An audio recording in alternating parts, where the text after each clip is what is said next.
मेरा नाम हेमी चौधरी। अच्छा, क्या कुछ इन 4-5-6 दिनों में सीखा और किस तरीके से इससे पहले आपका कॉन्फिडेंस था या कुछ ऐसा इंसिडेंट जो आपको याद आए कि इन सब चीज़ों में आप कहाँ काम करते हैं और इस तरीके से?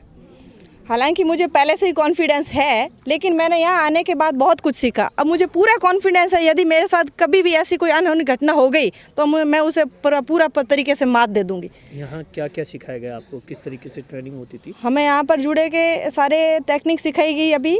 हाँ। और सारे पंच सिखाए गए एल्बो के वगैरह के। हाँ। और सारे के एल्बो पंच तीनों चारों जो भी स्टेप है सिखाया गया कि किस तरीके से यदि हमारे साथ अटैक हो जाए तो कैसे उसको उस पर है जो वार करना है। दूसरा एक ये हमें सिखाया गया कि यदि हमारे पीछे से कोई चाकू से या वार कर दे तो उसको किस प्रकार से उसको चकमाना, यानी कि व्यक्ति की आंखों से आंखें मिला करके झपकना नहीं चाहिए, डरना नहीं चाहिए और फटाक से उसके हाथ को कवर करके और उसको गिरा देना चाहिए। जहां तक हो सके अपन घुटने का सहारा ले सकते हैं, पंच का सहारा ले सकते हैं, उसको गिरा सकते हैं। ठीक। मेरा नाम तारा चौधरी है और मैंने ये यहाँ पर प्रशिक्षण पिछले बार भी मैंने सीखा था और मैंने सिखाया भी था। इस साल मैं एमटी हूँ और मैंने यहाँ से जाकर मेरे स्कूल के और बालिका छात्रावास की बालिकाओं को सिखाया था।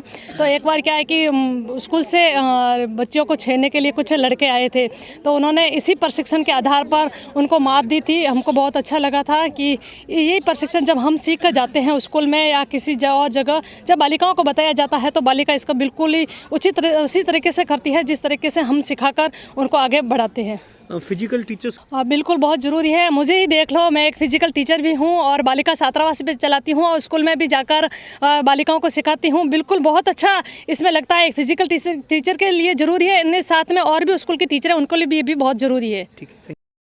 मैम, आपने क्या सीखा और स्कूल में बच्चियों को आप किस तरीके से सिखाएगी और स्कूल की बच्चियों के लिए ये सब चीज़ें कितनी ज़रूरी होती है, क्योंकि आप जिस इलाकों में रहती है वहाँ पर दूर दराज से बच्चियाँ आती है? बिल्कुल सर, ये आए दिन हम पेपर्स में पढ़ते रहते हैं कि लड़कियों के साथ में किस प्रकार का दुर्व्यवहार दुराचरण होता जा रहा है और उसको रोकने की बहुत ही अच्छी पहले गवर्नमेंट की 3 साल से मैं देख रही हूँ ये शिविर चलाए जा रहे हैं। और मैं पहले भी शिविर में आ चुकी हूँ सर। यहाँ तरह तरह के अटैक्स और पंचेस सिखाए जा रहे हैं, जिससे क्या है कि आप आक्रमणकारी को रोक सकते हैं, उसे अपनी रक्षा कर सकते हैं, भागने का प्रबंध कर सकते हैं या फिर उसको बेहोश कर सकते हैं। इतनी चोट पहुँचा सकते हैं कि कम से कम आप अपनी स्वयं की रक्षा कर लें। बच्चियों को कैसे सिखाएंगे आप लोग, किस तरीके से प्लान किया, किस तरीके से यहाँ सीखने के बाद में आपके दिमाग में कैसे आया कि आप अपनी स्कूल की बच्चियों को सिखाएंगे? सर वहाँ जाते ही मेरे विचार से तो मैं दल बना लूँगी, अलग अलग साइज़ की अलग अलग लड़कियों को चयन कर लूँगी जो भी इंटरेस्टेड हैं। उसके बाद सर उनको एक पीरियड अलग से प्रिंसिपल साहब से कह के उनके लिए एक अलग से पीरियड की व्यवस्था कराई जाएगी। शाम के हफ्ते में कम से कम 3 पीरियड इसको दिए जाने चाहिए। फिर हम इन पीरियड्स में उनको ये सिखाएंगे अलग अलग प्रकार के पंचेज़ हैं, अटैक्स हैं, मूव्स हैं जो यहाँ पर किए जाते हैं। क्योंकि आमतौर पर हमारी बच्ची आती है 9 से 10 किलोमीटर से आती हैं और होती है सिंगल, तो उनको इसकी बहुत ज़रूरत है। ठीक, थैंक यू। के तौर पर नियुक्त हूँ, करीबन 7-8 साल से यहाँ पर ट्रेनिंग वगैरह दे रही हूँ, जिसके अंदर बच्चों को, छोटे बच्चे हो वह जब घर से निकले या विद्यालय जाएँ, कहीं पर भी उनको अगर समस्या हो तो वो जो ये टेक्निक यहाँ पर सिखाई जा रही है, पंचेज है, किक वगैरह है, जुडो की जो टेक्निक है, पीछे से चाकू, तेज़ धार वगैरह उनका यूज़ करें और उनको कैसे अगर सामने वाले को मात देनी है उसके बारे में कॉन्फिडेंस बताया जाता है। मतलब मोटी क्या होता है, स्कूल की बच्चियों के लिए सब कुछ हो रहा है उनकी सीखने के लिए ताकि उनको सिखाया जाए इन सब चीज़ों के लिए?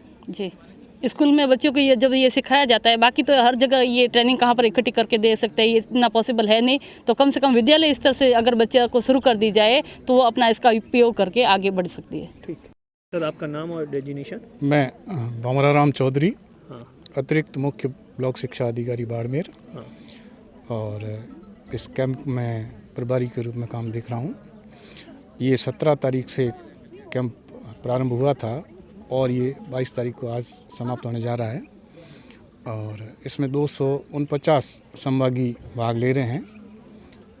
आत्मरक्षा के संबंध में बच्चियों के विशेष तौर से ये राज्य सरकार की बहुत ही अच्छी पहल है और इसमें बच्चियों के अंदर एक आत्मविश्वास पैदा किया जाएगा अपनी रक्षा के लिए।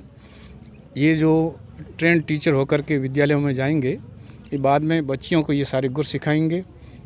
इनको इस प्रशिक्षण के दौरान जो है प्राणायाम, स्वास्थ्य, पोषण और उसके साथ में पोक्सो एक्ट वगैरह की विभिन्न धाराओं के बारे में भी बताया गया है ताकि बच्चियों को इन सब की जानकारी दी जा सके और बच्चियां बिल्कुल निडर होकर के विद्यालयों में आए और अध्ययन के दौरान किसी प्रकार की कोई इस प्रकार की समस्या आती है छेड़छाड़ की, तो उसका मुकाबला कर सके।